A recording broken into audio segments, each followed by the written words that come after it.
Okay, so here we are. तो आज हम लोगों का टारगेट है इलेक्ट्रोकेमिस्ट्री, और इलेक्ट्रोकेमिस्ट्री में हम लोग पढ़ेंगे कि इलेक्ट्रोकेमिस्ट्री चैप्टर 3 भागों में बटा हुआ है। इलेक्ट्रोकेमिस्ट्री 3 भागों में बटा हुआ है। सबसे पहले इलेक्ट्रोकेमिकल सेल, फिर इलेक्ट्रोकेमिकल सेल, फिर इलेक्ट्रोलाइटिक सेल, और फिर कैरेक्टरिस्टिक्स ऑफ सेल। ये वाला पार्ट थोड़ा शेडी आ रहा है, मतलब इस वाले पार्ट में से बहुत कम देखा जा रहा है, ट्रेंडिंग है, और बहुत ज्यादा ट्रेंडिंग इस वाले पार्ट को और इस वाले पार्ट को आजकल मैं देख रहा हूँ। और मुझे भी कहीं ना कहीं एक गट फीलिंग है कि इन दोनों पार्ट में से ही ज्यादा आने वाला है, इस पार्ट में से थोड़ा सा कम आएगा। ऑल्दो आप लोग इक्वली उसको करिएगा, बट हाँ कहीं ना कहीं इलेक्ट्रोकेमिकल सेल और कैरेक्टरिस्टिक ऑफ सेल पे थोड़ी सी ज्यादा चर्चा आप लोग करके रखिएगा, ठीक है। तो इलेक्ट्रोकेमिकल सेल क्या होता है ये समझते हैं। सो इलेक्ट्रोकेमिकल सेल होता है बच्चों, इलेक्ट्रोकेमिकल सेल होता है कि एक ऐसा सेल, ध्यान से समझना, एक ऐसा सेल जो क्या करता है, electrochemical cell that converts chemical energy of a spontaneous redox reaction. ये बड़ा वर्ड है बेटा, केमिकल एनर्जी ऑफ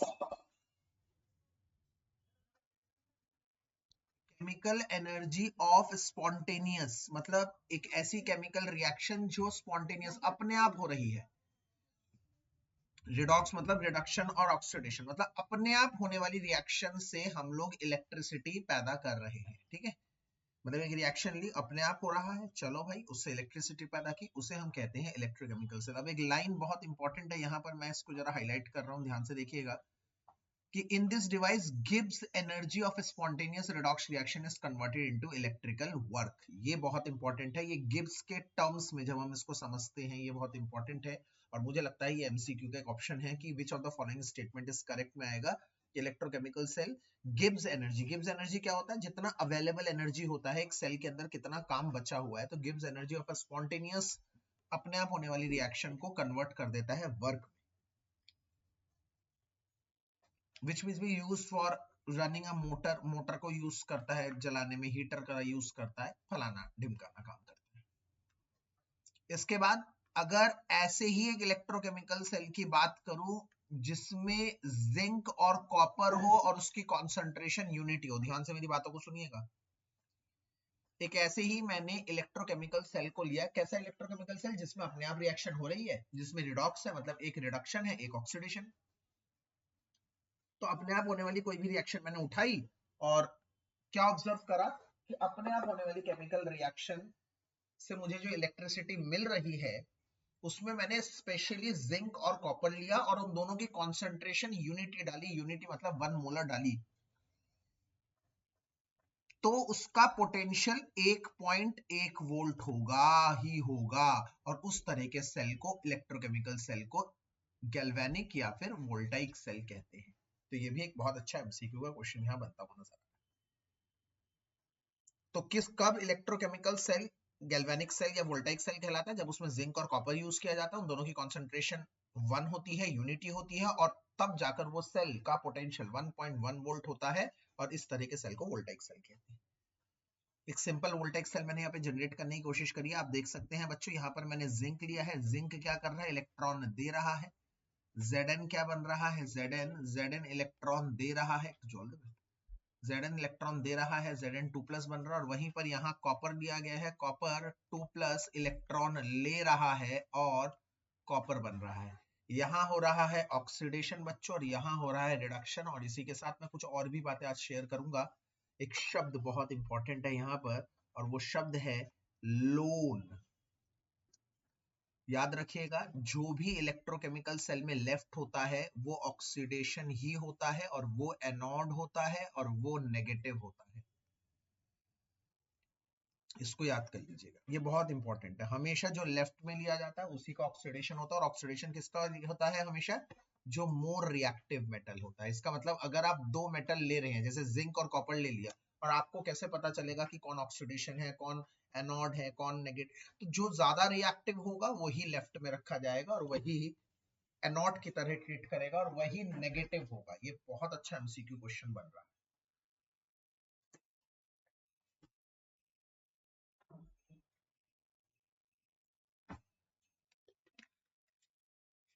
इलेक्ट्रॉन का फ्लो कैसे होगा?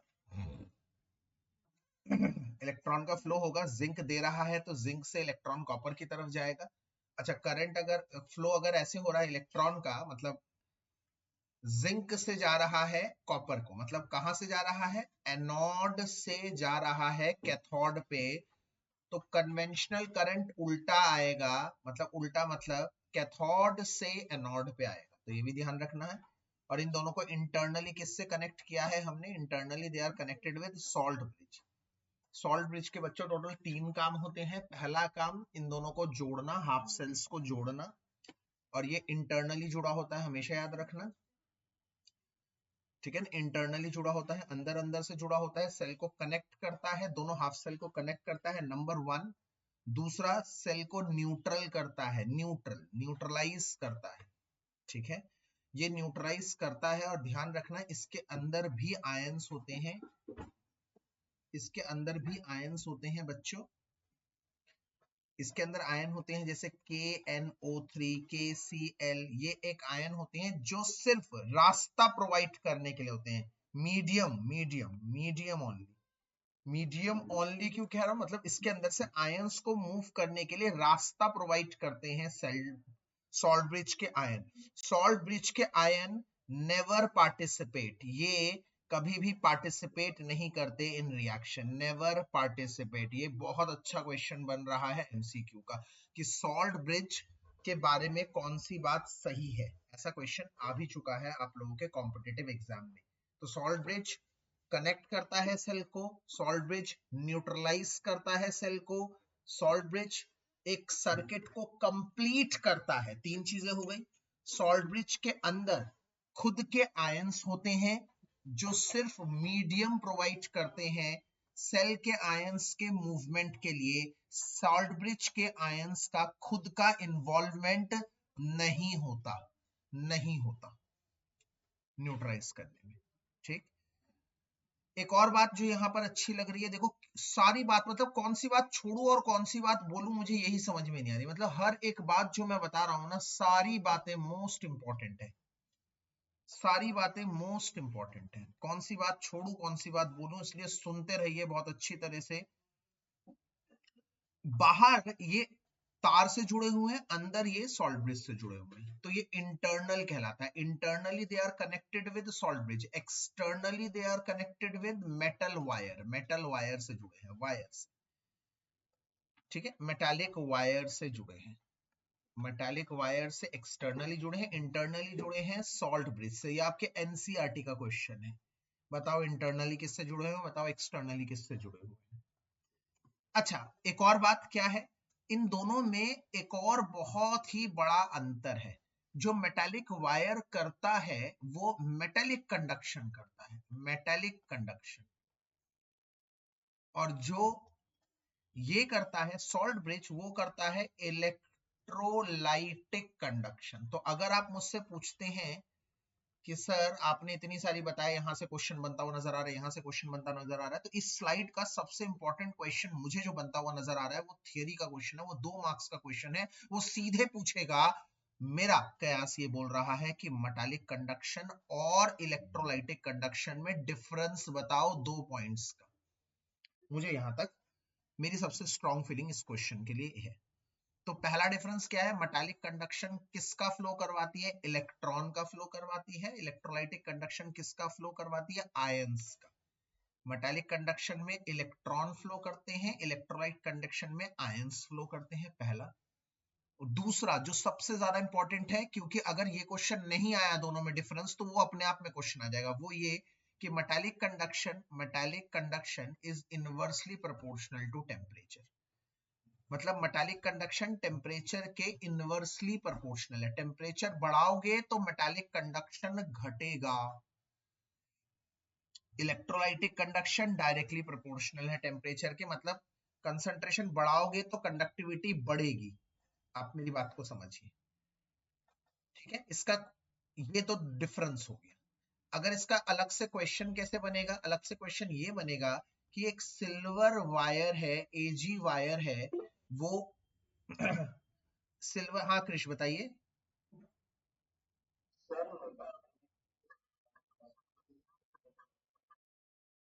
इलेक्ट्रॉनिक, हाँ बेटा बिल्कुल, क्योंकि इलेक्ट्रॉन से होता है, और इलेक्ट्रोलाइटिक। ठीक है, क्वेश्चन कैसे आएगा कि एजी वायर है at 40 degree and 80 degree Celsius, तो बताओ कौन सा ज्यादा कंडक्शन करेगा। तो आप कहेंगे 40 डिग्री वाला। क्यों? क्योंकि जो वायर है वो मेटालिक है, और मेटालिक कंडक्शन इनवर्सली प्रोपोर्शनल होता है टेम्परेचर के इनवर्सली। क्यों होता है? क्योंकि आपको पता होना चाहिए मेटल में इलेक्ट्रॉन के अलावा रहते हैं कर्नल्स, कर्नल। तो जैसे जैसे टेम्परेचर बढ़ाओगे इलेक्ट्रॉन का मूवमेंट तो बढ़ेगा और कर्नल का मूवमेंट भी बढ़ेगा, और कर्नल हमेशा याद रखना बच्चों, करंट के रास्ते में रोड़ा अचलन करती है, नेगेटिव करती है, कंडक्शन को कम करती है, जिसकी वजह से मेटालिक कंडक्शन टेम्परेचर के साथ घटता है। अगर मैं कहता हूं दूसरा तरह का क्वेश्चन, वो आएगा ऐसे कि 0.1 मोलर CuSO4 या फिर AgNO3 eight 40 degree and 80 degree, बताओ किसका कंडक्शन ज्यादा होगा। आप कहेंगे 80 डिग्री वाला। भैया एक बात मैं आपको बता दूं, आज मॉर्निंग में जो जो मैं बता रहा हूं ना, मतलब उनमें से ही मतलब चीजें आने के बहुत ज्यादा चांसेस है। मतलब जो अभी मैंने जितनी चीजें बताई, मैं आपको बताऊं सब क्या छोड़ोगे क्या बोलोगे, ऐसी बात है। एक ही स्लाइड में मैंने इतना बता दिया कि एक क्वेश्चन तो 101% इसमें से छप रहा है, जो मैंने क्वेश्चंस बताए हैं आज अभी पहली स्लाइड में से। मोस्ट इंपॉर्टेंट, एकदम रिवीजन को एकदम देखो कितना स्मूथ चल रहा है। सारी इंपॉर्टेंट चीजें एक ही स्लाइड में मैंने कम से कम 6-7 क्वेश्चन बताए, जिसमें से एक क्वेश्चन तो छप रहा है 110%। अब आगे बढ़ते हैं दूसरी स्लाइड पे। अब दूसरी स्लाइड पे ये है मेरी आज की सबसे इंपॉर्टेंट स्लाइड, सबसे इंपॉर्टेंट स्लाइड। ध्यान से मेरी बात को प्लीज आप लोग एक बार समझिएगा मेरी बात को, मैं क्या कहना चाह रहा हूं। हमें क्या करना है, क्या कह रहा हूं मैं।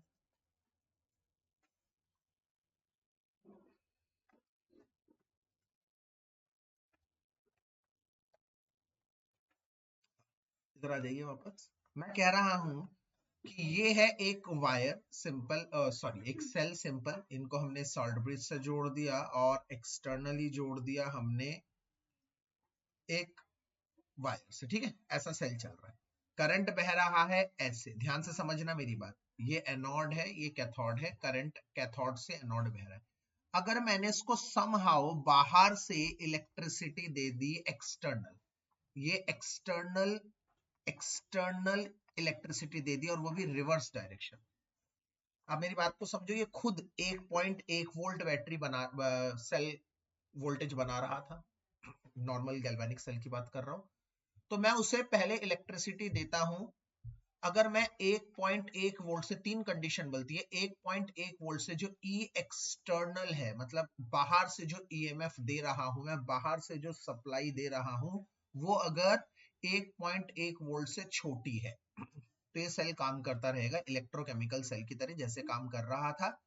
एनोड पे जिंक देगा और कैथोड पे कॉपर इलेक्ट्रॉन लेगा, मतलब रिएक्शन होगी, Zn बन रहा था Zn2+ और 2 इलेक्ट्रॉन ले रहा था, Cu2+ 2 इलेक्ट्रॉन गेन कर कर Cu बन रहा था। ये हो रहा है ऑक्सीडेशन और ये हो रहा है रिडक्शन। ये नॉर्मल एक सेल काम कर रहा है। तुम धीरे धीरे अपनी इलेक्ट्रिसिटी बढ़ाते रहते हो, तो इसका वोल्टेज 1.1 वोल्ट से कम होता रहता है, मतलब वो रिटार्ड होता है, मोशन कम करने लग जाता है, रिएक्शन कम करने लग जाता है, और एक समय आने पर वो 1.1 वोल्ट के बराबर अगर तुमने एक्सटर्नल ईएमएफ दे दी, तो वो सेल काम करना बंद कर देगा। दो कंडीशन समझ में आ गई। एक, अगर तुमने 1.1 वोल्ट जो वो सेल खुद बना रहा है उससे कम ईएमएफ दी, तो सेल तो काम करेगा। अगर तुमने 1.1 वोल्ट देना, इक्वल एंड अपोजिट हो गया, मतलब 1.1 वोल्ट सेल भी बना रहा है, तुमने उसके इक्वल 1.1 वोल्ट ही दिया बट अपोजिट दे दिया, तो वो सेल काम करना बंद कर देगा। इन दो कंडीशन को समझिए, फिगर पे समझिए, आपके एनसीईआरटी वाली फिगर को समझते हैं। इस वाले कंडीशन पर ध्यान से गौर करिए जरा, गौर करिए जरा, जब एक्सटर्नल कितना दे रखा है 1.1 वोल्ट से कम, तो यहां क्या लिखा है, when external EMF is less than 1.1 electron flow from zinc to copper normal, hence current flows from copper to zinc normal, Zn dissolve होगा एनोड पे और कॉपर डिपॉजिट होगा कैथोड पे। नॉर्मल एक सेल जैसे काम करता है वैसे ही करेगा। ये आने वाला क्वेश्चन है एमसीक्यू का, पिछले साल भी मैंने आखिरी दिन में बताया था और इसका एक क्वेश्चन आया था, उसमें भी मैंने ऑनलाइन क्लास ली थी और कहा था ये एक क्वेश्चन आएगा, और वही क्वेश्चन आया इसी टॉपिक से, इस बार भी आएगा। अगर ये दूसरी फिगर पे आते हैं, ई सेल अगर बराबर हो जाता है 1.1 वोल्ट के बराबर आ जाता है, तो अगर ई सेल 1.1 वोल्ट के बराबर आ जाता है, no flow of electron, no chemical reaction, क्योंकि सेल काम करना बंद कर देता है। यहां पर एक सबसे बड़ी बात, अगर ये सब कुछ लिखा हुआ ना आए, आप एक चीज से पता करेंगे, वो बता रहा हूं मैं आप लोगों को, प्रो लेवल की बात, प्रो लेवल की बात बता रहा हूं, जो 100 में से सिर्फ एक बच्चा देख पाता है, वो है गैल्वेनोमीटर का निशान। ध्यान से देखो बेटा, ये गैल्वेनोमीटर का, ध्यान से देखो, यहां पर ये एकदम सीधे लिखा हुआ है, इसका मतलब कुछ नहीं हो रहा, जीरो। अगर मैं यहां पे देखता हूं, निशान देखो, निशान देखकर समझना है आपको, कॉम्पिटेटिव लेवल का क्वेश्चन बता रहा हूं, निशान गैल्वानोमीटर इधर की तरफ है, इधर, इधर मतलब जहां होता है वहां से करंट आता है, रट लो इसे, इस तीर का निशान, एरो का निशान, ऐसी चीज बता रहा हूं, आई ओपनर, 100 में से एक बच्चा जान रहा है, पढ़ता है, इसका निशान, वो देखता ही नहीं, इतनी डिटेल को तो देखता ही नहीं, वो नीचे लिखा हुआ कुछ आता नहीं, ऊपर भी कुछ लिखा हुआ नहीं आता, ये भी लिखा हुआ नहीं आता, सिर्फ गैल्वेनोमीटर के निशान से हमें पता करना पड़ता है। प्रो लेवल की बात बता रहा हूं, गैल्वेनोमीटर का निशान इधर, इधर मतलब कैथोड की तरफ, मतलब करंट कैथोड से एनोड जा रहा है, गैल्वेनोमीटर का निशान एरो जिस तरफ, मतलब वहां से करंट जा रहा है, लर्न दिस थिंग। और इधर ये सब तो बोलेगा ही नहीं, मानो ये बोलेगा ही नहीं, सिर्फ गैल्वेनोमीटर के निशान से हम पकड़ लेंगे, सर गैल्वेनोमीटर का निशान इधर है, ओ माय गॉड, मतलब सर एनोड उल्टा हो गया सर, मतलब जिंक यहां से करंट जा रहा है सर, यस उल्टा हो गया सर, उल्टा होने का मतलब ही यही है कि तुम दे रहे हो ज्यादा, तुम दे रहे हो ज्यादा, मतलब मैं बात कर रहा हूं कंडीशन थर्ड की, मतलब you are providing more, you are providing E external is greater than 1.1 volt.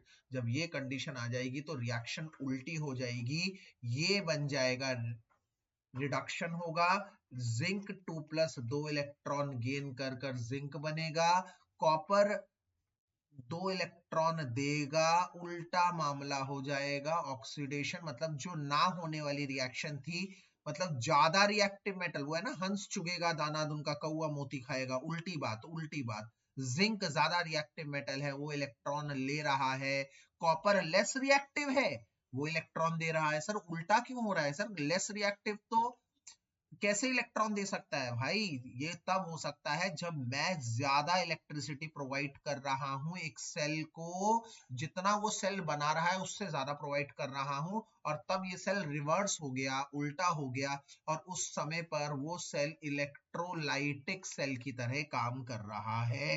तो किसकी तरह काम कर रहा है, इलेक्ट्रोलाइटिक सेल की तरह। देखो कितनी अच्छी बातें बोल दी, कितनी अच्छी बातें, बेहतरीन बातें बता रहा हूं कि जब 1.1 वोल्ट से ज्यादा होगा, electron flow from copper to zinc उल्टा हो रहा है, current flows from zinc to copper, zinc is deposited, उल्टा इधर क्या हो रहा था, देखो ध्यान से बच्चों, कॉपर डिपॉजिट हो रहा था, जिंक डिसॉल्व, यहां जिंक डिपॉजिट हो रहा है और कॉपर डिसॉल्व हो रहा है, उल्टा हो रहा है, और यहां पर सेल इलेक्ट्रोलाइटिक सेल की तरह काम कर रहा है, जबकि यहां पर इलेक्ट्रोकेमिकल सेल की तरह काम हो रहा है।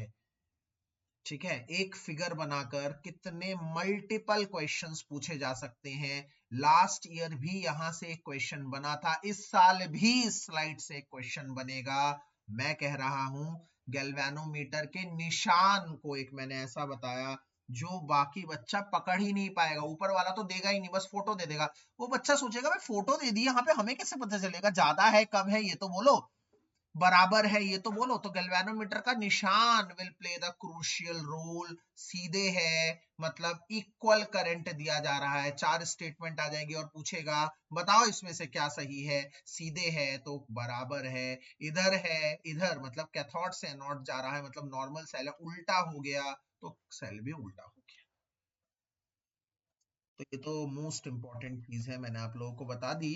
बाकी एक सेल बात कर रहे हैं, दो हाफ सेल चीजों से बनते हैं, दो हाफ रिएक्शन से बनते हैं। एक जैसे कॉपर अगर 2 इलेक्ट्रॉन ले रहा है, जिंक 2 इलेक्ट्रॉन दे रहा है, इसको रिडक्शन हाफ सेल कहेंगे। Reduction half cell RHC, oxidation half cell OHC, और each half cell consists of metallic rod dipped into electrolyte. The two half cells are connected with metallic wire through voltmeter externally. The electrolytes of two half cells are connected internally. देखो यही बात मैं बता रहा था, external किससे जुड़ा हुआ है, मेटालिक वायर से। इंटरनली किससे जुड़ा हुआ है, सॉल्ट ब्रिज से। Sometimes both the electron dip in the same electrolyte and in such case we don't require salt bridge. Salt bridge की कभी कभी जरूरत नहीं होती। कब नहीं होती, अगर मान लो इसी ऐसा ऐसा टाइप का सेल है, जैसे हमारा ड्राई सेल होता है, हमारे घरों में जो बैटरी लगती है उसमें इसके अंदर होता है कैथोड और इसके अंदर होता है एनोड, मतलब दोनों एक ही कंटेनर में होते हैं। उस केस में हमें सॉल्ट ब्रिज की कोई आवश्यकता नहीं होती। ये भी अच्छा क्वेश्चन बन रहा है कि सॉल्ट ब्रिज की आवश्यकता कब नहीं होती, अगर दोनों इलेक्ट्रोलाइट एक ही उसमें है, डिप में है, एक ही इलेक्ट्रोलाइट में डिप है, इलेक्ट्रोड अलग अलग नहीं है, उसमें सॉल्ट ब्रिज नहीं चाहिए होता है। आगे की बात में क्या कह रहा है, a potential difference develops between electrode and electrolyte. Obviously electrode और उसके आसपास के इलेक्ट्रोलाइट के बीच में एक पोटेंशियल डिफरेंस जनरेट हो जाता है,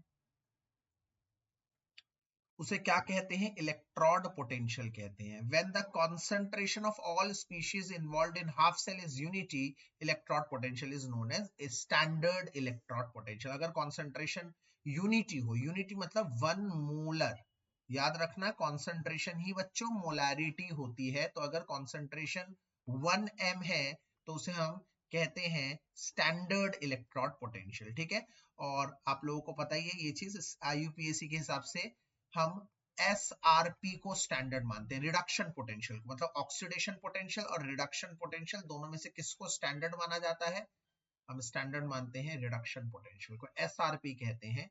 इसीलिए सारे OP को RP में कन्वर्ट किया जाता है। कैसे कन्वर्ट किया जाता है, उसके आगे एक नेगेटिव निशान लगाकर कन्वर्ट किया जाता है। उसके बाद क्या कहा जा रहा है, ये तो सिंपल बातें हैं। The potential difference between the galvanic cell is called cell potential. दोनों, अब जो दोनों का कैथोड और एनोड के पोटेंशियल का डिफरेंस होगा उसे हम सेल पोटेंशियल कहेंगे, उसे वोल्ट्स में नापा जाता है। सेल पोटेंशियल क्या होता है, डिफरेंस होता है इलेक्ट्रोड पोटेंशियल का, कैथोड और एनोड का, और यही इलेक्ट्रोमोटिव फोर्स होता है जब करंट फ्लो नहीं करता। तो देखो कितनी इंपॉर्टेंट बात है, यहां पर आए हैं हम, जो मुझे अगला क्वेश्चन बनता हुआ नजर आ रहा है वो यहां से आ रहा है, वो यहां से आ रहा है अगला क्वेश्चन बनता हुआ कि इलेक्ट्रोमोटिव फोर्स ई सेल और ई नॉट सेल दोनों में पहले तो बताइए डिफरेंस क्या है। भैया ये ई नॉट सेल का मतलब है, ई नॉट सेल का मतलब है दोनों सेल का, दोनों हाफ सेल के बीच का, दोनों हाफ सेल के बीच का डिफरेंस, मतलब E naught cathode minus E naught anode. ठीक है, ये है दोनों के अलग अलग के डिफरेंस, दोनों का कैथोड और एनोड। कैथोड में एक पोटेंशियल डिफरेंस होगा, मैंने अभी भी समझाया, एनोड में भी एक पोटेंशियल डिफरेंस होगा, मैंने अभी भी समझाया। उन दोनों के डिफरेंस को, मतलब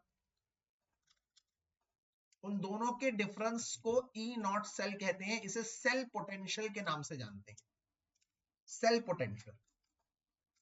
ठीक है, सेल पोटेंशियल।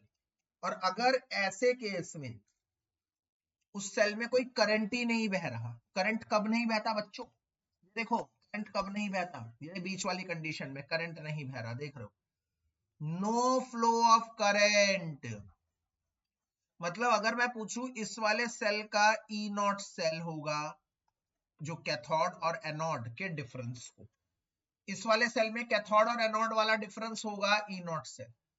इस वाले केस में जो कैथोड और एनोड का डिफरेंस है ई नॉट सेल, वही ई सेल है, वही ईएमएफ है, क्योंकि ईएमएफ वो सेल पोटेंशियल होता है जब कोई करंट नहीं बह रहा होता। ये अगला क्वेश्चन मुझे यहां से बनता हुआ नजर आ रहा है, अगला क्वेश्चन यहां से बनता हुआ नजर आ रहा है कि ईएमएफ क्या है। ईएमएफ फिगर दे देगा किसकी वो है, तो यहां पर ये रहा, ये पैराग्राफ से ये क्वेश्चन मुझे बहुत अच्छा लग रहा है कि it is called electromagnetic force. वही E not cell E cell बन जाता है, वही सेल पोटेंशियल, वही सेल पोटेंशियल इलेक्ट्रोमोटिव फोर्स कहलाता है। कब कब when no current is flowing through the cell, जब उस सेल में से कोई करंट फ्लो नहीं कर रहा। और वो कब होगा, जब मैं ई एक्सटर्नल उतना दूंगा जितना ई नॉट सेल है, मतलब जितना वो सेल का पोटेंशियल है उतना ही मैं एक्सटर्नल दे दूंगा, तो करंट नहीं बहेगा। और उस केस में उस सेल का सेल पोटेंशियल ही इलेक्ट्रोमोटिव फोर्स कहलाएगा। एक बार फाइनल बता रहा हूं, ध्यान से देखो, कोई कंफ्यूजन ना हो, फाइनल बता रहा हूं। एक होता है एनोड, एनोड के आसपास इलेक्ट्रोलाइट होता है, जिसकी वजह से वहां पर एक फ्रिक्शन फोर्स क्रिएट होता है और वहां एक पोटेंशियल क्रिएट होता है, उसे हम कहते हैं ई नॉट एनोड। एक होता है इसी तरह से कैथोड, वहां पर उसके आसपास इलेक्ट्रोलाइट होता है, जिसकी वजह से वहां पर भी एक पोटेंशियल डेवलप होता है, उसे हम कहते हैं ई कैथोड। अगर मैं इन दोनों को कनेक्ट कर देता हूं तो पूरे सेल का पोटेंशियल ई नॉट सेल क्या कहलाता है, E naught cathode minus E naught anode. ठीक है, ये समझ में आ गया। परंतु अगर ये, इसे कहते हैं सेल पोटेंशियल, इसे कहते हैं सेल पोटेंशियल, कहते हैं सेल पोटेंशियल। अब मैं क्या कह रहा हूं, एक नई टर्मिनोलॉजी मैंने यहां पे बता दी कि भैया अगर एक सेल में से करंट ही नहीं बह रहा, कोई करंट नहीं बह रहा भाई, तुम कहोगे सर है करंट नहीं बह रहा, हाँ करंट नहीं बह रहा, तो उस केस में ई नॉट सेल को ई सेल नया नाम दिया जाएगा और ये है ईएमएफ। तो एक ऐसा सेल जिसमें से कोई करंट नहीं फ्लो कर रहा, उस सेल का सेल पोटेंशियल मतलब ई नॉट सेल ही ईएमएफ इलेक्ट्रोमोटिव सेल कहलाता है। देखो कितनी बार बता दी एक ही बात को, अगर आप सुन रहे होंगे तो याद भी हो जाएगा। यहाँ पर ई नॉट सेल का फार्मूला क्या होता है, E naught cathode minus E naught anode, मैंने आपको बता दिया, E naught right minus E naught left. Electrochemical cell LOAN मैंने आपको बता दिया, लोन क्या होता है, लेफ्ट ऑक्सीडेशन एनोड नेगेटिव। एक सेल को रिप्रेजेंट करने का तरीका, ये भी एक बहुत अच्छा क्वेश्चन बन रहा है। सेल को रिप्रेजेंट कैसे किया जाता है, ध्यान से सुनिएगा। सेल को कैसे रिप्रेजेंट करा जाता है, सेल को रिप्रेजेंट करते हैं जैसे जिंक बन रहा है Zn2+, तो लिखा जिंक Zn2+, स्लैश करके Zn बन रहा है Zn2+, और ब्रैकेट में इसकी कॉन्सेंट्रेशन लिखी C1। ठीक है, और उधर क्या बन रहा है, कॉपर 2+, कॉन्सेंट्रेशन लिखो, और वो बन रहा है कॉपर। तो ये लिखो सारा का सारा लिखो, और उसके बाद करना है, उनके बीच में डालना है एक सॉल्ट ब्रिज। कैसे, आप ध्यान से देखिए, जैसे इधर Zn बन रहा है Zn2+, ब्रैकेट में उसकी कॉन्सेंट्रेशन जो भी है C1 मान लो, यहाँ कॉपर 2+, जिसकी कॉन्सेंट्रेशन C2 है मान लो, वो Cu बन रहा है। ठीक है, Zn2+ बन रहा है, यहाँ पे क्या हो रहा है, ऑक्सीडेशन। कॉपर 2+ कॉपर बन रहा है, यहाँ क्या हो रहा है, रिडक्शन। ऐसे दो अलग अलग हाफ सेल लिए मैंने, अलग अलग हाफ सेल लिए और दोनों को कनेक्ट कर दिया डबल लाइन से। डबल लाइन का मतलब है सॉल्ट ब्रिज, डबल लाइन का मतलब है सॉल्ट ब्रिज। तो जैसे वो डबल लाइन सॉल्ट ब्रिज से कनेक्टेड होते हैं, पूरा सेल कनेक्टेड होता है, तो ये सेल ऐसा बनाया जाता है। इसके बाद अगर मैं अलग अलग सेल की बात करता हूं, अलग अलग सेल की बात करता हूं, the potential of individual half cell can not be measured. Cell का पोटेंशियल अलग से कभी भी मेजर नहीं किया जाता, वो हमेशा किसी के रिस्पेक्ट से मेजर किया जाता है। रिस्पेक्ट मतलब किसी के कंपैरिजन। बच्चों ये कुछ शक्ति के हिसाब से होती है। मैं कहता हूँ भाई तेरे में कितनी शक्ति है, कोई कैलकुलेट थोड़ी कर सकता है शक्ति को। शक्ति की कोई यूनिट नहीं है। या फिर मैं कहता हूँ भाई तुझे कितना दर्द हो रहा है, कोई एक मुक्के में ढेर हो जाता है, कोई 10 मुक्के में ढेर हो रहा है। तो इसी तरह से दर्द को भी नापने का कोई यूनिट हमारे पास नहीं है। तो हम लोग शक्ति और दर्द जैसे कंपैरिजन में नापते हैं कि हाँ भाई ये तो एक मुक्के में ढेर हो गया, तू 2 मुक्के में ढेर हो रहा है, इसका मतलब 2 मुक्के ज्यादा पड़ रहे हैं, या फिर ये दर्द ज्यादा हो रहा है, ये दर्द ज्यादा सह रहा है, मतलब किसी के कंपैरिजन में।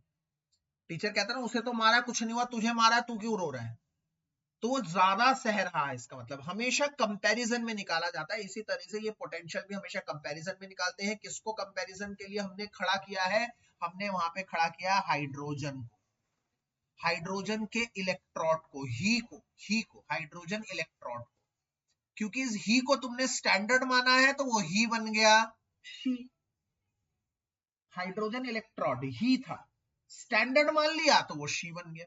तो SH मतलब होता है स्टैंडर्ड हाइड्रोजन इलेक्ट्रोड। ठीक है बॉस। तो स्टैंडर्ड हाइड्रोजन इलेक्ट्रोड की कंस्ट्रक्शन पिछले 10 साल में एक बार आ चुकी है 2 मार्क्स की। कोई बड़ी बात नहीं है, आ जाएगा पेपर में। शो करो इसकी कंस्ट्रक्शन, समझाओ इसकी कंस्ट्रक्शन। तो आपको क्या लिखना है, बनाना है फिगर जहां पर एक प्लैटिनम की वायर लेनी है, प्लैटिनम की वायर को कवर कर देना है प्लैटिनम ब्लैक से, और इसको टेस्ट ट्यूब उसको बीकर में डाल देना है। एक बीकर जिसमें HCl लोगे, 1 मोलर HCl लोगे, और इधर से इसमें गैस पास कराओगे, हाइड्रोजन गैस, एक बार उसका प्रेशर होना चाहिए। तो यहां पर 2 चीजें होती हैं, हाइड्रोजन गैस और HCl। HCl का मतलब H प्लस, तो ये दोनों चीजें होती हैं। H2H प्लस भी बन सकता है और H प्लस H2 भी बन सकता है। ये दोनों प्रोसेस होते हैं ऑक्सीडेशन और रिडक्शन के, और इसका पोटेंशियल 0 माना जाता है, 0। तो 0 को अगर उल्टा करोगे तो भी 0 होगा, तो इसीलिए इसका SRP मतलब स्टैंडर्ड रिडक्शन पोटेंशियल 0.0 वोल्ट माना जाता है। ठीक है। एक और इंपॉर्टेंट बात मैं आपको बता दूं यहां पर कि जब भी आप किसी, जैसे हाइड्रोजन है, हाइड्रोजन तो गैस है, जैसे जिंक का इलेक्ट्रोड कैसे बनाया, जिंक को डिप किया जिंक के सॉल्ट सॉल्यूशन में। कॉपर का इलेक्ट्रोड कैसे बनाया, कॉपर को डिप किया उसके इलेक्ट्रोलाइट सॉल्यूशन में। हाइड्रोजन को कैसे कर सकते हो भाई, हाइड्रोजन को कैसे कर सकते हो, तो जब भी हम कोई गैस लेते हैं और किसी गैस का इलेक्ट्रोड बनाते हैं, तो गैस कभी भी डायरेक्ट यूज नहीं करते, हम प्लैटिनम वायर को यूज करते हैं। प्लैटिनम वायर के अंदर वो गैस डाल देते हैं, जिससे प्लैटिनम वायर हाइड्रोजन गैस को अपने चारों तरफ लपेट लेती है, क्योंकि प्लैटिनम वायर खुद रिएक्ट नहीं करती। प्लैटिनम वायर एक इनर्ट मेटल है, इनर्ट, खुद की रिएक्शन उसकी कोई नहीं है। प्लैटिनम वायर खुद रिएक्शन नहीं करती। प्लैटिनम वायर के ऊपर जो हाइड्रोजन गैस आप डाल देते हैं, वो हाइड्रोजन गैस उसके चारों तरफ कवर हो जाती है और वो गैस ही रिएक्ट करती है।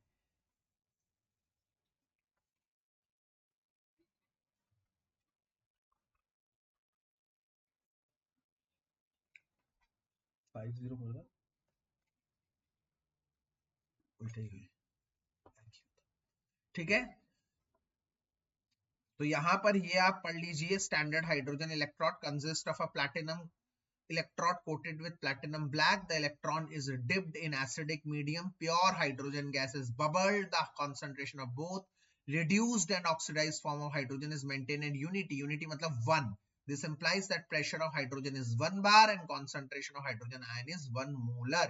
यहाँ पर इसको ऐसे रिप्रेजेंट करते हैं, ऐसे रिप्रेजेंट करते हैं। हाँ बेटा बताएं। ठीक है, यहाँ पर क्या है दोबारा समझ लीजिए। हम लोग ये कह रहे हैं कि इलेक्ट्रोड पोटेंशियल जब हम निकालते हैं किसी सेल का, वो हाइड्रोजन के रिस्पेक्ट से निकाला जाता है। क्यों? क्योंकि हाइड्रोजन की डुअल टेंडेंसी है, हाइड्रोजन इलेक्ट्रॉन दे भी सकता है, ले भी सकता है। हाइड्रोजन का रिडक्शन भी हो सकता है, हाइड्रोजन का ऑक्सीडेशन भी हो सकता है। इसके लिए मुझे चाहिए 2 चीजें, हाइड्रोजन गैस और हाइड्रोजन आयन। हाइड्रोजन गैस तो हाइड्रोजन गैस ही, और हाइड्रोजन आयन के लिए मैंने क्या ले लिया, HCl ले लिया। ये भी 1 बार लिया, यूनिटी। और ये भी 1 मोलर लिया, यूनिटी, यूनिटी मतलब 1, दोनों की कॉन्सेंट्रेशन 1 ली। H2 बन सकता है H प्लस भी और H प्लस बन सकता है H2 भी, दोनों हो सकते हैं। इलेक्ट्रॉन दे भी सकता है, देखो इसका ऑक्सीडेशन स्टेट 0, 0 से +1, 0 से +1 इंक्रीज, इंक्रीज मतलब ऑक्सीडेशन, यहां हाइड्रोजन का ऑक्सीडेशन हो रहा है। इधर यहां क्या हो रहा है, ध्यान से देखो, +1 से 0, +1 से 0 मतलब डिक्रीज, डिक्रीज मतलब रिडक्शन, तो यहाँ उल्टा हो रहा है, रिडक्शन हो रहा है। तो रिडक्शन भी हो सकता है, ऑक्सीडेशन भी हो सकता है, हाइड्रोजन दोनों शो करता है, डुअल टेंडेंसी शो करता है, इसलिए हम हाइड्रोजन को स्टैंडर्ड मानते हैं। दूसरी बात, हाइड्रोजन क्योंकि एक गैस है तो इसका इलेक्ट्रोड कैसे बनाया जाएगा, हमने इसका इलेक्ट्रॉन बनाने के लिए एक सॉलिड लिया, वो सॉलिड कौन लिया, प्लैटिनम। हमने प्लैटिनम को ही क्यों चूज किया, क्योंकि प्लैटिनम रिएक्शन नहीं करता, प्लैटिनम लीस्ट रिएक्टिव है, प्लैटिनम लीस्ट रिएक्टिव है, इसलिए हमने प्लैटिनम के ऊपर हाइड्रोजन गैस को चढ़ा। ये कंस्ट्रक्शन शो करने को कह सकता है, 2 मार्क्स का क्वेश्चन आ सकता है यहां से। उसके बाद आता है सबसे इंपॉर्टेंट, ये भी है, ये भी चीज है, यहां से भी मुझे तो मैं कहूंगा शी से ज्यादा इंपॉर्टेंट ये टॉपिक लग रहा है। ये पेपर में मैंने सीबीएसई में इतना देखा नहीं। एक और चीज बताऊंगा, ये एक और आगे भी है वो चीज, क्या कि इलेक्ट्रोकेमिकल सेल कहाँ यूज होता है, पीएच सॉल्यूशन निकालने में यूज होता है, सॉल्यूशन का पीएच, ये आप थोड़ा सा लर्न कर लीजिएगा, सॉल्युबिलिटी प्रोडक्ट निकालने में, इक्विलिब्रियम कांस्टेंट निकालने में, इन सब चीजों में यूज होता है, इस सब चीजों में यूज होता है, ठीक है। वो जो मैं बता रहा हूँ क्वेश्चन बनता हुआ नजर आ रहा है यहां से, ये रहा, ये आगे बताऊंगा, ठीक है। पहले नॉन इक्वेशन बता देता हूँ, नॉन इक्वेशन सभी जानते हैं, ये तो पक्का आएगा ही आएगा, पिछले 10 साल का रिकॉर्ड है। ये क्वेश्चन 3 मार्क्स का छप चुका है, ये चैप्टर सबसे ज्यादा वेटेज का है, बहुत सारे क्वेश्चंस आएंगे इसमें से। ये क्वेश्चन पक्का छप चुका है नॉन्स इक्वेशन का। ईएमएफ सेल का फार्मूला क्या है, आप लोगों को अगर नॉन्स इक्वेशन लिखने को आए आप पूरा ये लिखेंगे, ईएमएफ मतलब ई सेल, ई सेल ही ईएमएफ है, और E not cell minus 2.303 RT NF upon log Q। log Q का मतलब क्या होता है, Q का मतलब होता है प्रोडक्ट अपॉन में रिएक्टेंट, ये होता है इसका मतलब। कई बार इसका मतलब ये भी होता है जिसका ऑक्सीडेशन हो रहा हो अपॉन में जिसका रिडक्शन हो रहा हो, ये भी लिख सकते हैं हम इसको, ठीक है। अब हमें यहाँ पे पता है कि 2.303 R की वैल्यू 8.314, टेम्परेचर हमेशा 298 ही होता है, नहीं दिया हो तो भी यही लेना है, और N F कितना होता है 96500। तो इन सब की वैल्यूज को अगर मैं सॉल्व कर दूं तो ये बन जाएगा जो आखिरी में लिखा हुआ है। आप डायरेक्ट इस फार्मूले को इस्तेमाल करेंगे न्यूमेरिकल्स के लिए, पहले आप ऊपर वाला लिखेंगे, मैंडेटरी है ऊपर वाला लिखना। एक बात जो बहुत कम बच्चे जानते हैं वो ये कि 3 मार्क के क्वेश्चन में 1 मार्क्स मिलता है आपको फार्मूला लिखने का। 3 मार्क का अगर कोई न्यूमेरिकल है तो उसमें 1 मार्क आपको अवार्ड किया जाता है सिर्फ फार्मूला लिखने का। अगर 2 मार्क्स का कोई क्वेश्चन है तो उसमें हाफ मार्क्स आपको सिर्फ फार्मूला लिखने के लिए लिखा जाता है। तो पहले आप ये फार्मूला लिखेंगे, उसके अगली लाइन में ये फार्मूला लिखेंगे और फिर सवाल को शुरू करेंगे, तो आपको 3 में से 1 नंबर तो मिल ही चुका होगा। सोचो आपने सवाल कुछ नहीं किया, आपने बस फार्मूला लिखा है, 1 नंबर मिल गया। एक और बात बता रहा हूं, आजकल बड़ा ट्रेंडिंग में चल रहा है कि एक ही सेल है, एक ही सेल दिया हुआ है, हाफ सेल, सिर्फ ऑक्सीडेशन हो रहा है, सिर्फ कह रहा है क्वेश्चन में Zn बन रहा है Zn2+, सिर्फ ये कह रहा है Zn बन रहा है Zn2+, सिर्फ इतनी बात कर रहा है। और उसका इसमें हम लोग क्या करेंगे बच्चों, उस केस में हम लोग हाफ सेल ये वाला फार्मूला लगाएंगे जो मैंने इधर लिखा है, ध्यान से समझिए कि E cell is equals to E not minus 0.059, वही ये वाला फार्मूला है, बस लॉग इधर क्यूसी आएगा, मतलब ऑक्सीडेशन अपॉन में रिडक्शन, ये लिखा आएगा क्योंकि उधर एक ही सेल है तो सिर्फ 1 अपॉन में जो भी हो रहा है, रिडक्शन हो रहा है ऑक्सीडेशन हो रहा है, तो 1 अपॉन में वो लिखेंगे। इस बात का आप ध्यान करेंगे, ये बहुत इंपॉर्टेंट है, हाफ सेल का भी आता है, तो यहां से ये चीज भी बहुत ही इंपॉर्टेंट। देखो कितनी सारी मल्टीपल इंपॉर्टेंट चीजें मैं डील कर रहा हूं, मतलब मैं आपको बता नहीं सकता। सुबह सुबह आप घर बैठकर, मैंने आप पहले भी कहा था कि इलेक्ट्रोकेमिस्ट्री का ये वाला पार्ट इलेक्ट्रोकेमिकल ट्रेंडिंग में चल रहा है, और मेरा आज का टारगेट ही था कि मैं इलेक्ट्रोकेमिकल की ना थियरी बताऊं, क्योंकि न्यूमेरिकल तो फिर मैं आपको बताऊंगा, पर थियरी एक बार अगर मैंने आपको बता दी सुबह सुबह एकदम फ्रेश माइंड में, आप लोग अभी जाते ही इलेक्ट्रोकेमिकल सेल की ये सारी थियरी जरूर पढ़ लीजिए। अगर आप ये सारी थियरी पढ़ लेंगे सुबह ही सुबह, आपको देखिएगा कितना बूस्ट मिल जाएगा। शेखर आप हैं यहाँ पर क्लास में, है ना? शेखर मेरी आवाज सुन रहे हैं आप? ये सो गया, ये जरूर कर लीजिएगा, बहुत इंपॉर्टेंट है, ठीक है ना? चलिए, अब मैं क्या बताने वाला हूँ, बड़ी इंपॉर्टेंट चीज, कि अगर इसी फार्मूले में मैं कह देता हूं ये इक्विलिब्रियम में है, इक्विलिब्रियम में आपको पता होना चाहिए ये एक ऐसी कंडीशन है जिसमें ई सेल मतलब ईएमएफ 0 हो जाता है। ये एक अच्छा कंडीशन है आपके एमसीक्यू क्वेश्चन के लिए कि इक्विलिब्रियम में ई सेल 0 कब होता है, 4 ऑप्शन इक्विलिब्रियम। तो अगर यहाँ पर वो 0 हो जाता है, एक सेकंड बेटा, अगर वो 0 हो जाता है तो यहाँ पर इस फार्मूले में ये 0 हो जाएगा, ई सेल 0 हो जाएगा, और उधर बचेगा ई नॉट सेल, इधर बचेगा 0.059। अच्छा 591 लिखा है बट आप 59 लिख सकते हैं, ठीक है ना? अपॉन में n log QC बन जाएगा KC। क्यों? क्योंकि QC होता है क्वेश्चन कांस्टेंट, किसी भी टाइम में प्रोडक्ट और रिएक्टेंट का रेशो। QC क्या होता है? क्वेश्चन कांस्टेंट, किसी भी समय प्रोडक्ट और रिएक्टेंट का रेशो। KC क्या होता है? इक्विलिब्रियम कांस्टेंट, इक्विलिब्रियम के समय प्रोडक्ट और रिएक्टेंट का रेशो। तो इक्विलिब्रियम के समय क्या होगा? इक्विलिब्रियम के समय दो चीज होंगी, एक तो ई सेल 0 हो जाएगा और एक QC बन जाएगा KC, QC KC बन जाएगा। तो यही अगर मैं फार्मूले में डाल दूं तो ये फार्मूला बन जाएगा जनाब ये कि भैया ई नॉट सेल का फार्मूला, ई नॉट सेल का फार्मूला 0.059 अपॉन में V अपॉन में 2, ये V मतलब वोल्ट है, ध्यान रखिएगा, लॉग केसी, V मतलब वोल्ट है, उसका कुछ काम नहीं है, log KC.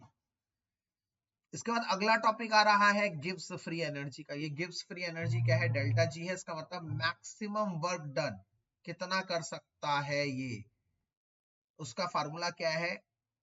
Delta G is equals to minus NFE not cell. याद रखिए, कई बच्चा इस फार्मूले को, इधर E नॉट सेल है, याद रखिएगा E नॉट सेल, कई बच्चा क्या करता है, delta G is equals to minus NFE cell करता है और पहले पूरा ई सेल निकालता है नॉन इक्वेशन से। नहीं भैया, यहाँ E नॉट सेल होगा, याद रखिएगा, मैंने गलती से वहां पे नॉट नहीं लिखा, नॉट सेल होगा, आप कर लीजिएगा इसे करेक्शन, E नॉट सेल है। और ई नॉट सेल का मतलब वही अपना क्या, E naught cathode minus E naught anode, वहां से निकल जाएगा आपका ई नॉट सेल। और एनएफ तो आपको पता ही है, एन मतलब कितने इलेक्ट्रॉन लिए जा रहे हैं या कितने इलेक्ट्रॉन दिए जा रहे हैं, और एफ मतलब फैराडेज कांस्टेंट। और इसकी यूनिट क्या होगी? इसकी यूनिट बच्चों होगी जूल्स, इसकी यूनिट जूल्स में आएगी, इसके क्वेश्चन जूल्स में आएंगे, सॉल्व कर कर आंसर जो आएगा वो जूल में आएगा। और आपको ध्यान करना है कि आपको आंसर जूल में नहीं छोड़ना, आपको जो भी आंसर आएगा उसको 1000 से डिवाइड करना है, किलो जूल में रखना है आंसर को। मैं दोबारा बता दूं, इस सवाल को सॉल्व करके आप जूल में आंसर लाएंगे,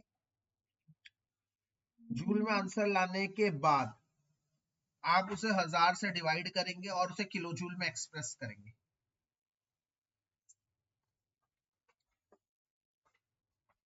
इसके बाद यहाँ क्या लिखा हुआ है? It may be remembered that E cell is intensive parameter. ये एक इंटेंसिव पैरामीटर है भाई, यहां से है, ये है वो अगला क्वेश्चन जो मैं कह रहा हूं मोस्ट इंपॉर्टेंट है, जहां से क्वेश्चन 110% बनता हुआ नजर आ रहा है। इंटेंसिव मतलब जो इंडिपेंडेंट है अमाउंट से, मतलब अमाउंट को बढ़ाओगे या घटाओगे तो उससे कोई फर्क नहीं पड़ता। तो ई सेल, एक ई सेल या ई नॉट सेल एक इंडिपेंडेंट अमाउंट है, मतलब सेल का इलेक्ट्रॉन पोटेंशियल फिक्स होता है। जैसे कॉपर का अगर मैं कह रहा हूं 0.34 वोल्ट है तो वो इतना ही रहेगा। अगर तुम 1 लीटर कॉपर सल्फेट ले लो, 1 ml कॉपर सल्फेट ले लो, 10 लीटर ले लो, 50 लीटर ले लो, भैया ये वैल्यू तो फिक्स है, ये वैल्यू चेंज नहीं होने की। ये इंटेंसिव है, इंटेंसिव मतलब इंडिपेंडेंट अमाउंट के। पर डेल्टा जी क्या है? एक्सटेंसिव। एक्सटेंसिव मतलब ये डिपेंडेंट होता है अमाउंट पर, मतलब अगर अमाउंट बढ़ाओगे या घटाओगे तो डेल्टा जी बढ़ेगा या घटेगा। ये एक sure short question, sure short question. मैंने कितने क्वेश्चन बताए? कम से कम आपको 12 क्वेश्चन बता दिए, 10 से 12 क्वेश्चन बताए हैं श्योर शॉर्ट। जो कह रहा हूं मैं नहीं, 10 से 12 क्वेश्चन तो टोटल मैंने बताए हैं, उसमें से 5-6 बताए हैं जो श्योर शॉर्ट आएंगे। उन 5-6 में से आप 3 क्वेश्चन तो मान के चलो बोर्ड में आएंगे, 3 क्वेश्चन एज इट इज आएंगे। आज का दिन याद रखिएगा, आप आज की तारीख याद रखिएगा और पेपर याद रखिएगा। इस सर ने जो कहा था वो प्रॉमिस निभाया है। इसमें से 3 क्वेश्चन आपको एज इट इज मिलने वाले हैं। दोबारा बताता हूं इंटेंसिव मतलब क्या होता है। इंटेंसिव मतलब इंडिपेंडेंट टू द अमाउंट, मतलब ई नॉट सेल का बढ़ाओगे अमाउंट या घटाओगे इससे कोई फर्क नहीं पड़ता, ई नॉट सेल तो भैया फिक्स है, फिक्स। और एक्सटेंसिव मतलब जो अमाउंट पे डिपेंड करता है, तो गिब्स एनर्जी एक एक्सटेंसिव यूनिट है जो अमाउंट पे डिपेंड करती है, और ई नॉट सेल इंडिपेंडेंट है। के बाद इलेक्ट्रोकेमिकल सीरीज मतलब सारे एलिमेंट को एक सीरीज में लिख देना, सारे एलिमेंट को एसआरपी मतलब सबकी अलग अलग एसआरपी होगी, तो उनकी इंक्रीजिंग ऑर्डर में एक सीरीज में लिख देने को इलेक्ट्रोकेमिकल सीरीज कहते हैं। The arrangement of different metal electron in increasing order of ऐसा वो is called as electrochemical series. Electrochemical series के कुछ यूजेस भी हैं, फायदे भी हैं, ये देख लीजिएगा, लर्न कर लीजिएगा, इसमें से भी क्वेश्चन आ सकता है ना। आता है इलेक्ट्रोकेमिकल सेल का कमर्शियल उपयोग। कमर्शियल मतलब हम डे टू डे लाइफ में इलेक्ट्रोकेमिकल सेल को कैसे उपयोग में लाते हैं। तो कैसे लाते हैं? 2 टाइप के, एक तो प्राइमरी सेल होते हैं जिनको नो रिचार्ज, जिनको रिचार्ज नहीं कर सकते, और एक सेकेंडरी सेल है जिनको रिचार्ज कर सकते हैं। उनको रिचार्ज नहीं कर सकते, इनको चार्ज कर सकते हैं, बार बार यूज कर सकते हैं। प्राइमरी सेल जैसे हमारे घड़ियों में होता है, एक बार यूज करा A3 A2 A1 होता है ना, छोटी छोटी पतली पतली A4 बैटरी, A4 नहीं AA AAA होता है ना, एक बार यूज करा फिर फेंक दिया। ऐसे 2 एग्जांपल आप लोगों के सिलेबस में है, ड्राई सेल मरकरी सेल, और सेकेंडरी बैटरी जिसका यूज हम बार बार कर सकते हैं। वैसे कौन कौन से हैं? लेड स्टोरेज बैटरी और nickel cadmium battery, lead storage battery और निकल कैडमियम बैटरी, निकैड बैटरी, निकल निकल कैडमियम बैटरी को निकैड, निकल कैडमियम बैटरी भी कहते हैं। उसके बाद ये तो एक शॉर्ट चीज है, दोनों की रिएक्शन। ड्राई सेल में 1.5 वोल्ट का पोटेंशियल आता है, इलेक्ट्रॉनिक सेल होता है, इसका इस्तेमाल किया जाता है ट्रांजिस्टर में, घड़ियों में। आपको क्या करना है? ड्राई सेल का लर्न करना है कि इसमें एनोड कौन है? जिंक, कैथोड कौन है? ग्रेफाइट रॉड, और इलेक्ट्रोलाइट कौन है? NH4Cl और ZnCl2। ये एज इट इज MCQ में पूछा जाएगा, इनमें से कौन सा ड्राई सेल का एनोड है, इनमें से कौन सा ड्राई सेल का कैथोड है, इनमें से कौन सा ड्राई सेल का इलेक्ट्रोलाइट है, एज इट इज।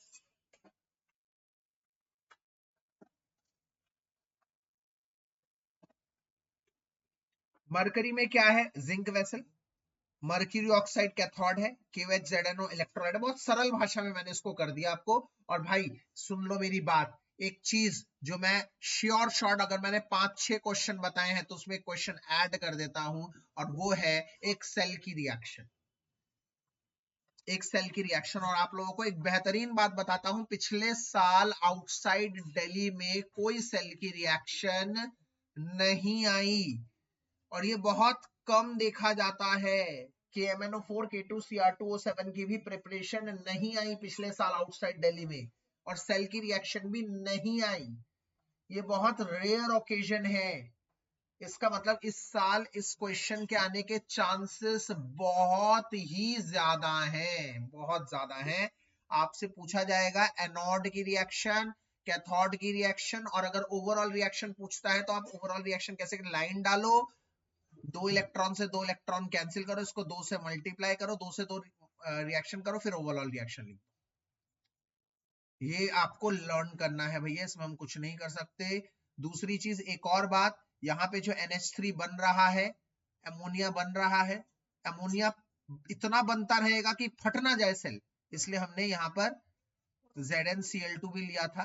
तो ZnCl2 के साथ रिएक्ट करके कॉम्प्लेक्स बनाता है, जिससे वो बर्स्टिंग, सेल के फटने को रोकता है। अच्छा, एक और बात मैंने बताई है, cell does not work for a long time because acidic NH4Cl। NH4Cl जो है वो आयनिक कंपाउंड है, बनता है, जो कोरोड कर देता है जिंक को।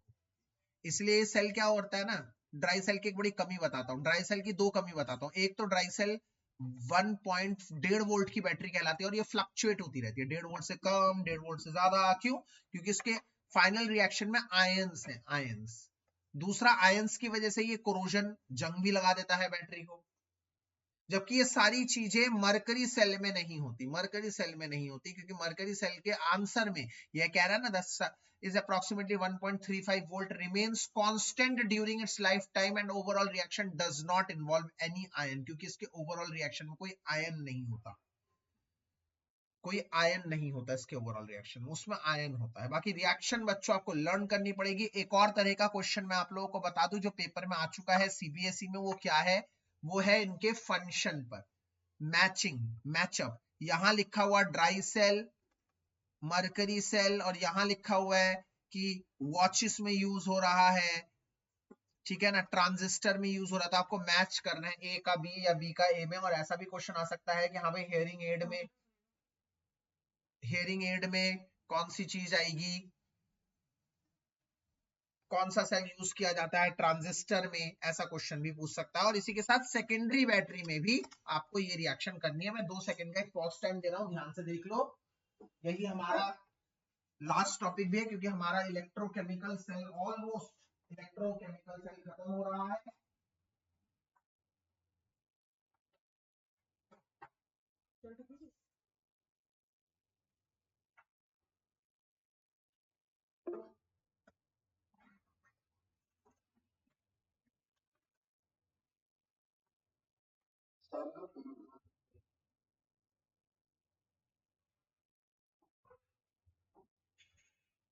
हाँ, बिल्कुल भेजेंगे बेटा।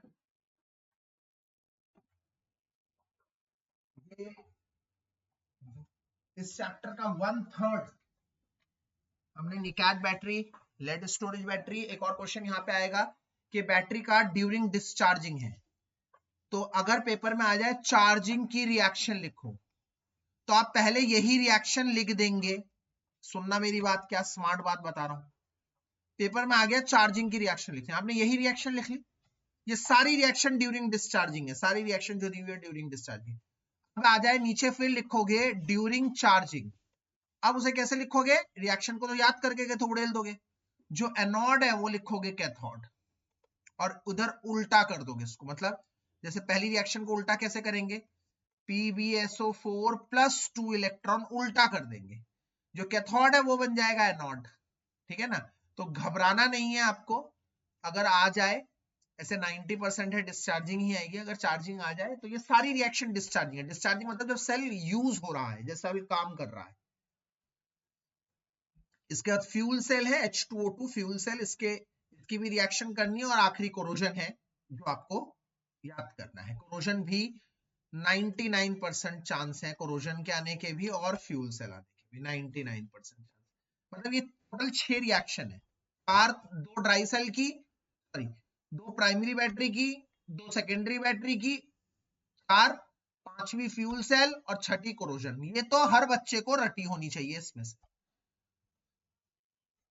और इसी के साथ हमारा इलेक्ट्रोकेमिकल सेल, पूरे इलेक्ट्रोकेमिस्ट्री का जो 1/3 पार्ट था, जो सबसे ज्यादा इंपॉर्टेंट था, वो हम लोगों ने किया है।